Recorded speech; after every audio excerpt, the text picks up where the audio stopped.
The air in the terminal tasted stale, a recycled blend of jet fuel, floor wax, and the faint, anxious sweat of 1,000 travelers. It was 5 a.m., that merciless hour when the world feels like a dimly lit stage for drained, sleep-deprived performers. I was on my way to a routine client meeting in Chicago, a trip I'd made so many times the motions were etched into my muscle memory. My world was one of predictable data points and measurable outcomes, and I moved through it with the same quiet efficiency. That's when I heard it, not a scream, but a sharp, percussive crack followed by a cascade of scattering objects. A sound of manufactured order collapsing into chaos. Across the wide concourse, a woman was kneeling on the polished floor.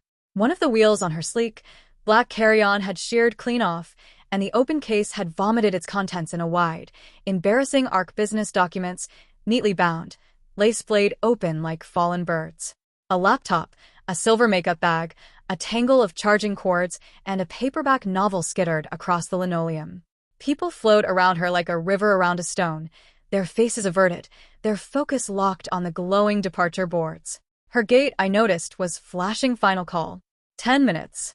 She scrambled to gather her things, her movements jerky with panic. I saw the unsteadiness in her hands, a flush of red creeping up her neck. The unshakable composure implied by her crisp tailored blazer was unraveling right in front of me. Something about her profound, public isolation struck a chord deep in me. It was a feeling I knew all too well. In an industry where your worth is constantly measured and ranked, you learn to project an air of unbreakable confidence at all times. Vulnerability is a career liability. Watching hers laid so bare in front of a crowd of strangers felt like an invasion. Without a second thought, I stepped out of the unrelenting stream of travelers and knelt down beside her. I didn't say a word at first, just began gathering her scattered papers, stacking them neatly by document type. She looked up, startled, her cool, intelligent gray eyes widening first with a flicker of disbelief, then with unguarded gratitude. I could see she was seconds away from breaking down. Gate B12 is closing, I said, my voice low and calm. It was the voice I used to de-escalate tense client calls. We can make it. I flagged down an airport employee, a weary-looking man pushing a maintenance cart, and quickly laid out the crisis. He handed over a roll of heavy-duty industrial packing tape without hesitation. While he reinforced the broken wheel housing and secured the split suitcase, I helped her rush every item back inside. We worked in a silent, frantic rhythm, a two-person team racing against the unforgiving tick of the clock. Once the luggage was stabilized with a crisscross of tape, I grabbed the handle of her second rolling bag, and we sprinted for the gate. We dodged luggage carts, weaved through slow-moving families, our breath coming in sharp bursts in the frigid terminal air. We skidded to a stop at gate B12 just as the agent was reaching to pull the jet bridge door shut. "Thank you," she gasped, chest heaving as she fought to catch her breath. "Seriously, thank you. I would have missed this flight without you." The next morning, the office hummed with a rare, restless energy. A mandatory company-wide all-hands meeting had been called out of the blue. I sat at my desk, nursing a lukewarm coffee, my mind already mapping out the data analytics framework for the upcoming quarterly review. My work was my sanctuary, a space of rigid logic and predictable order, where I could prove my worth through unwavering competence, even if my contributions often flew under the radar. Our CEO walked to the front of the conference room, a polished, practiced smile on his face. "Team," he began, "as part of our new strategic initiative, we're pleased to welcome a new director of strategy, transferred directly from headquarters to lead our most vital new division." He gestured to the woman standing at his side. She stepped forward, her posture radiating calm, unshakable authority. Dressed in a razor-sharp navy blue suit, her hair pulled back in a sleek, immaculate knot, she looked every inch the seasoned executive. And when her eyes swept across the room, I recognized them instantly. The same cool, intelligent gray irises I'd met just 24 hours prior in the pre-dawn chaos of the airport terminal. It was her. My breath caught in my throat. My carefully ordered, predictable world tilted violently on its axis. She began to speak, her voice steady and unwavering, laying out her bold vision for the company's future. Her name was Evelyn, and she was now the highest-ranking executive in our division, one of the most powerful people in my entire professional life. Her gaze continued its steady sweep of the room, then locked directly on me. For a split second, her polished professional mask slipped. Surprise flashed across her face, followed by sharp recognition, then a flicker of quiet, grateful warmth that cut through the sterile corporate air. A small, knowing smile tugged at the corner of her mouth, a silent, exclusive acknowledgement of the chaos we'd navigated together just a day before. I felt a sharp jolt, a heady mix of astonishment and a faint, fluttering unease. The universe, I thought, has a brutally dry sense of humor. After the applause died down and the room erupted into quiet clusters of murmuring colleagues, she walked straight through the crowd to my desk. "Julie," she said, her voice softer than it had been on stage, but no less sincere. "I believe I owe you far more than just a quick thank you at a gate." Evelyn was brilliant, a sharp strategic mind with a clear view of the company's 30,000-foot grand plan, but she was an outsider to our branch. She had no grasp of the day-to-day inner workings of our unique, often unspoken office ecosystem. She didn't know the unofficial power hierarchies, the chronically temperamental internal servers, or which project managers hoarded resources and blocked cross-team collaboration. I did. I knew every inch of the branch's institutional history, the cautionary tales of failed high-stakes projects, and the unwritten rules that dictated every aspect of our daily work. So I stepped in to help. I compiled a comprehensive binder, an unofficial branch playbook, filled with end-to-end process flowcharts, critical stakeholder contacts, and brief, unvarnished notes on team dynamics and hidden bottlenecks. I left it on her desk before she arrived one morning. No fanfare, no expectation of anything in return. She didn't just thank me for it, she put every word of it to work. She absorbed the information and deployed it with surgical precision, navigating the office's political landmines with ease. Our professional relationship blossomed into a quiet, hyper-efficient symbiosis. I became her on-the-ground institutional memory. She became the strategic force that could finally elevate and leverage the insights I'd been quietly gathering for years, insights that had long been ignored by the branch's previous leadership. Our alliance extended beyond the four walls of the office. I learned she was living in a sterile, soulless corporate apartment, her life confined to the office and the beige, impersonal rooms stacked floor to ceiling with unopened moving boxes. She didn't know a single soul in the city, and her brutal, demanding schedule left no time to get her bearings. One evening, after we'd pulled a late night refining a client presentation, I found her staring out her office window at the sprawling city lights, a look of profound, quiet loneliness on her face. "You can't live on takeout and hotel coffee," I said, my voice softer than I intended. So I started showing her the city I'd come to call home. Not the overcrowded tourist traps, but the hidden gems, the tiny independent bookstore with a resident grumpy tabby, the quiet tree-lined park along the river, the hole-in-the-wall diner that served the flakiest, most perfect fruit pie in the state.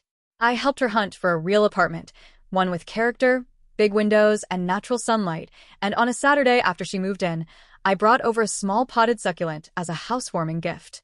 "Every home needs something green," I told her. She stared at the little plant, a soft, unguarded, vulnerable expression crossing her face. It was the first time I'd seen the woman behind the executive title, a person navigating a brand new city, a brand new role, and a brand new life, entirely on her own. Our friendship grew in the quiet, unscripted in-between moments.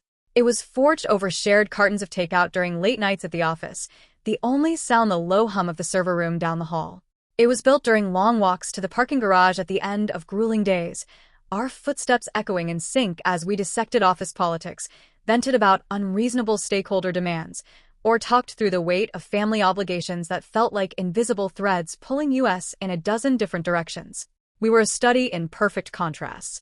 She was decisive and unapologetically direct, a leader who bent the room to her will with clarity and conviction. I was analytical and meticulous, a strategist who observed and mapped every variable before taking action. Yet we fit together seamlessly. She pushed me to be bolder, to speak up and voice my insights in high-stakes meetings instead of burying them in the fine print of my reports. I, in turn, provided a judgment-free sounding board, a safe space where she could voice her uncertainties and second guesses without fear of undermining her authority. During the launch of the Harrington account, a notoriously ruthless, high-stakes project, we became an unstoppable two-person army. The project was on the brink of total collapse, plagued by runaway scope creep, bitter interdepartmental infighting, and a client that was days away from walking away. We locked ourselves in a windowless conference room for 3 straight days, fueled by endless coffee and a shared, stubborn refusal to let the project fail. She commanded the room, deftly negotiating with stubborn stakeholders and realigning the entire project strategy to cut through the gridlock. I worked behind the scenes building new data models, stress testing every scenario, and pinpointing the fatal, hidden flaw in the original project plan that had sent it off the rails. We presented our rebuilt approach together, a seamless, airtight delivery that left the executive team stunned and deeply impressed. We didn't just save the project, we turned it into the company's biggest client success story of the year. That resounding victory cemented our partnership, both in our own minds and in the eyes of every executive in the building. We were a team. More than that, we were each other's most trusted, unconditional ally in the cutthroat, competitive landscape of our careers. The fateful email landed in every company inbox at exactly 9:02 a.m., announcing the formal launch of Project Apex, our division's most high-stakes strategic initiative in a decade, with an open call for lead proposals. An hour later, I was summoned to the CEO's office. I walked in expecting a casual preliminary discussion, maybe a few questions about my early draft framework. But the atmosphere in the room was ice cold. My CEO, a man usually prone to jovial backslapping and casual small talk, sat behind his desk with a face like granite. My full, final proposal for Project Apex sat on his desk. Next to it was an identical proposal, bound in the same navy blue cover. It was Mark Renner's. "Julie," he said, his voice clipped and devoid of warmth. "Care to explain this?" He slid both proposals across the desk toward me. I flipped open Mark's. And in that instant, the world fell out from under me. It wasn't just similar. It was my work, down to the smallest detail. The core strategic framework I'd spent months refining, the proprietary data models I'd built from scratch, the three-phase implementation timeline I'd mapped out to the week. It was all there, rephrased just enough to feign originality, but structurally and conceptually identical in every way that mattered. The heart of my work, the very soul of the strategy I'd poured my career into, had been ripped out and repackaged as his own. I stared at the pages, my blood turning to ice water in my veins. For weeks, whispers had been snaking through the office, that my close relationship with Evelyn was an unfair advantage, that I was the director's pet, coasting on favoritism. Now, with these two identical proposals sitting side by side, a new, far uglier narrative would take hold, that we had conspired together, that I had used her executive position to steal Mark's work, or worse, that we had both rigged the competition in my favor. But I knew the only logical conclusion. There was only one other person on the planet who had seen my completed proposal in its final, intricate detail. Only one person I had trusted enough to share the culmination of years of my work, my magnum opus for the company. Evelyn. The realization hit like a punch to the gut, immediate and agonizing. She had leaked it, maybe to hedge her bets, to ensure a winning plan landed on the table no matter who led the project. Maybe she decided I wasn't strong enough to pull it off, that Mark was the safer, more politically viable bet. The reason didn't matter. All that mattered was the cold, unshakable certainty of betrayal. I didn't walk to her office, I stalked. The binder holding my proposal was clutched so tight in my hand that the sharp corners dug into my palm, leaving indentations in my skin. The whispers and curious stares of my colleagues faded into a distant, irrelevant hum. The only thing in my line of sight was the frosted glass of her office door. I pushed it open without knocking. She was on the phone, but looked up, her expression shifting from surprise to concern at the look on my face. She murmured a quick goodbye into the receiver and hung up. "Julie, what's wrong?" I didn't answer. I slammed the binder down on her polished mahogany desk, the sharp crack echoing through the silent room. "Why?" I asked, my voice dangerously low, thrumming with a pain so sharp it felt like a physical wound to my chest. She stared at the binder, then back at me, genuine confusion in her eyes. "Why what? What is this?" "You know what it is," I said, my voice breaking. "It's my work. The work that's also in Mark Renner's proposal. The work you were the only other person to see." Realization dawned on her face, followed by a sharp wave of disbelief and hurt. "Julie, no. You can't possibly think. What else am I supposed to think?" I shot back, the dam of my carefully maintained composure finally shattering completely. All the hurt, the humiliation, the sting of the office whispers, and Mark's underhanded attacks erupted all at once. "Did you think I wasn't good enough to pull this off? Was this your insurance policy? Handing my life's work to him, so that no matter what, Your division had a winning plan, no matter who got the credit. That's not what happened, she said, her voice firm, but her eyes filled with a shattering, wounded stillness. I would not do that to you, to the partnership we've built. Her denial faded into meaningless noise. My trust in her had been completely atomized. All I could see was the cold, hard evidence, the ruthless political calculus of it all. She was a division director. I was a senior analyst. It was a simple, brutal equation. Save it, I spat out. I trusted you. The words tasted like ash in my mouth. I turned and walked out, ignoring her as she called my name, her voice tight with urgency. I went back to my desk, grabbed my purse and keys, and walked straight out of the building. On the sidewalk, amidst the anonymous rush of the city's midday traffic, I pulled out my phone. I found her name in my contacts, the one I'd saved with her first name, no fancy executive title attached. My thumb hovered over the screen for a heart-stopping second before I pressed block. The next 24 hours passed in a blur of muted, lifeless gray. I didn't answer my work phone, which buzzed incessantly on my kitchen counter until its battery died completely. I didn't reply to the flood of texts from concerned colleagues. My apartment, usually a haven of quiet order and calm, felt like a cold, empty tomb. I didn't show up for the final Project Apex presentation. There was no point. In my mind, my career at the company was already over. I would forever be seen as either a cheat who'd colluded with executive leadership to steal a colleague's work, or a naive, gullible analyst who'd been played by her ambitious boss and former friend. Neither narrative was one I could survive professionally. But the looming professional ruin was only half the agony. The other half was the gaping, aching void where my friendship and alliance with Evelyn had once been. It was a loss so profound it left me physically breathless. I replayed every conversation, every shared laugh, every late-night work session, searching for the red flags I must have missed. Had it all been a cold, strategic calculation on her part? Had our entire friendship just been a means to an end, a way to gain a foothold in the branch? The thought was a slow, coiling poison in my veins. It recontextualized every moment we'd shared, tainting the memories I'd once cherished. Her mentorship, her unwavering support, her friendship. Had it all been an elaborate lie? I'd let my guard down for the first time in my entire professional life, and the one person I trusted with my vulnerability had seemingly used it to destroy me. The pain of that was a cold, heavy weight in my chest, a sorrow deeper than any career setback could ever be. I hadn't just lost a project competition. I'd lost my anchor. What I didn't know, as I sat alone in my silent apartment, was that Evelyn was not pleading her case to the executive team or trying to manage the political fallout. She was fighting for me. Hurt and deeply shocked by my accusation, her belief in my integrity remained absolute. She knew I hadn't plagiarized a single line of work, and she knew she hadn't shared my proposal with anyone. That left only one possible explanation: a deliberate, sophisticated act of corporate sabotage. Instead of escalating to HR, which would have mired the issue in weeks of glacial bureaucratic process and allowed the narrative against me to solidify, she used the full weight of her executive authority. She went directly to the global head of IT and demanded an immediate, top-priority forensic review of the entire incident.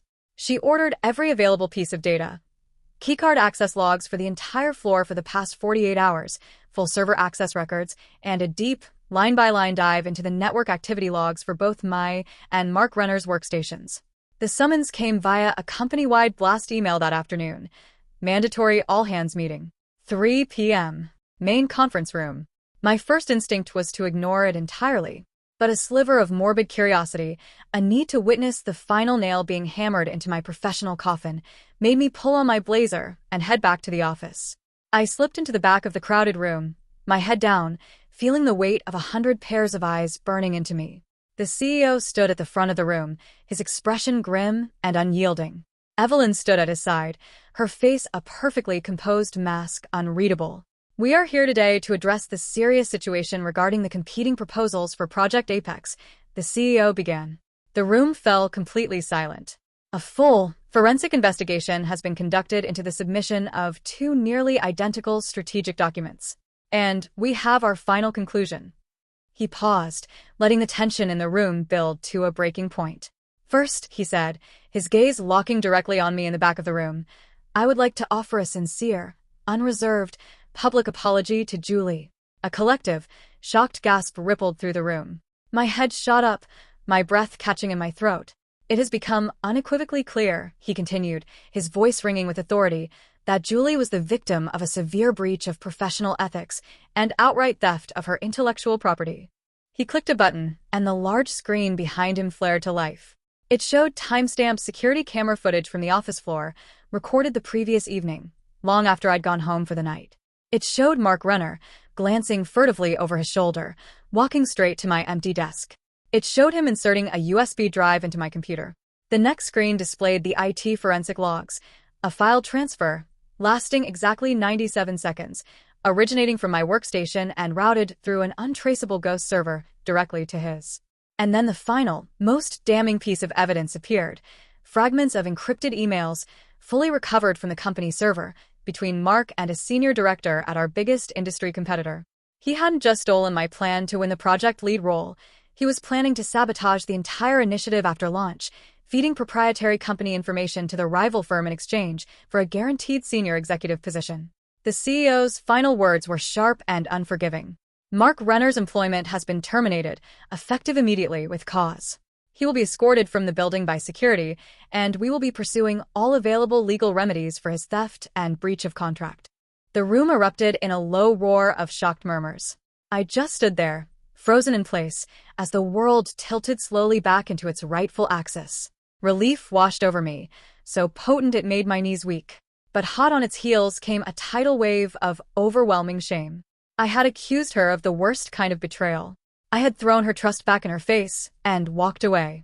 While I was wallowing in my own perceived victimhood, she had been my silent, unseen, unwavering champion. After the crowd dispersed, chattering as they filed out of the room, she was still standing at the front, waiting for me. I walked toward her, my steps unsteady. The cavernous conference room felt both overwhelmingly vast and strangely quiet, like the rest of the world had fallen away. There were a million things I needed to say, 1,000 apologies I owed her. But when I stood before her, the words wouldn't come. All that came out was a choked, broken whisper. "I'm so sorry." My eyes filled with tears, blurring her image. I hadn't just misjudged her. I had failed her. I had let suspicion and hurt poison the most genuine, supportive professional and personal relationship I had ever known. She didn't say, "I told you so." She didn't demand a lengthy explanation for my accusation. She simply closed the short distance between us and wrapped her arms around me in a firm, steady, supportive embrace. I buried my face in her shoulder. The stiff, structured fabric of her blazer a grounding, calming presence. "I know," she murmured, her voice thick with unspoken emotion. "It's okay. We're okay." It wasn't okay, not yet, but in that moment it felt like it could be.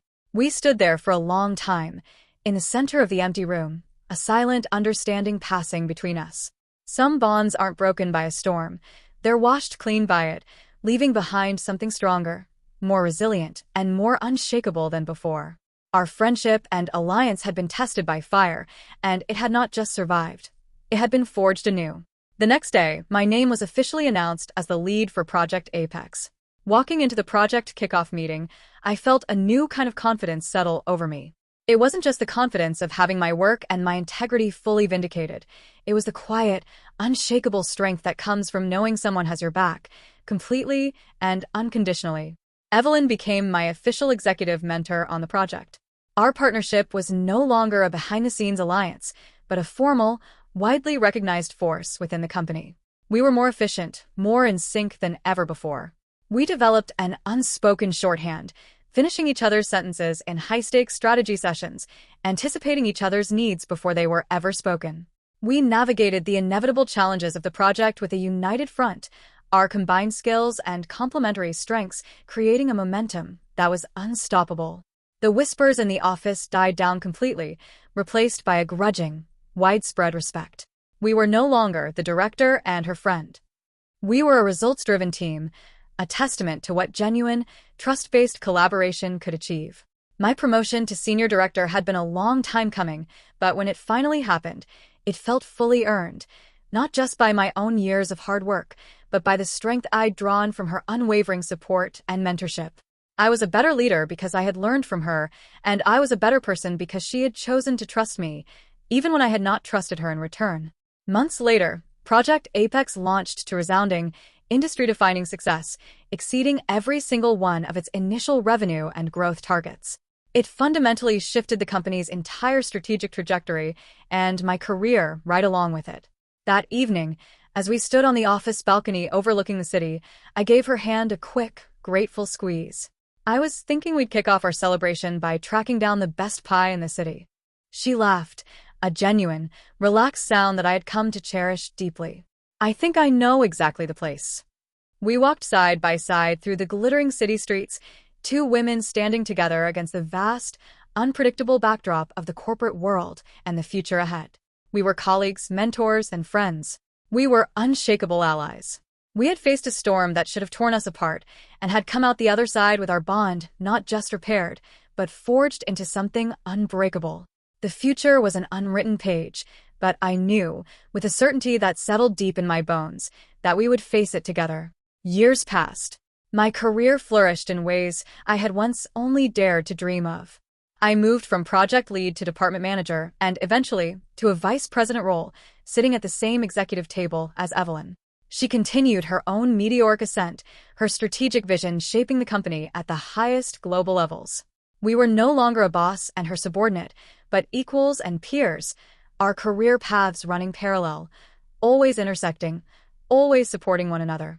Our friendship remained the constant, the unshakable true north in the often turbulent sea of our careers and lives.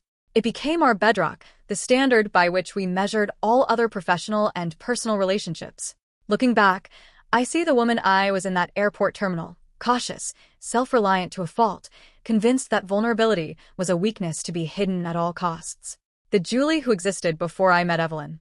That woman would not have survived the sabotage and the public humiliation of the Project Apex scandal.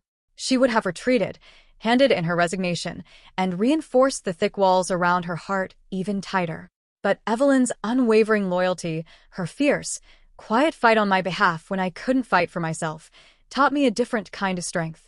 It taught me that true power doesn't live in absolute self-reliance, but in the courage to trust another person. It taught me that letting someone in isn't a liability, it's a lifeline. And I know I changed her, too. The isolated, lonely executive who stared out at a foreign city from her office window found a home here.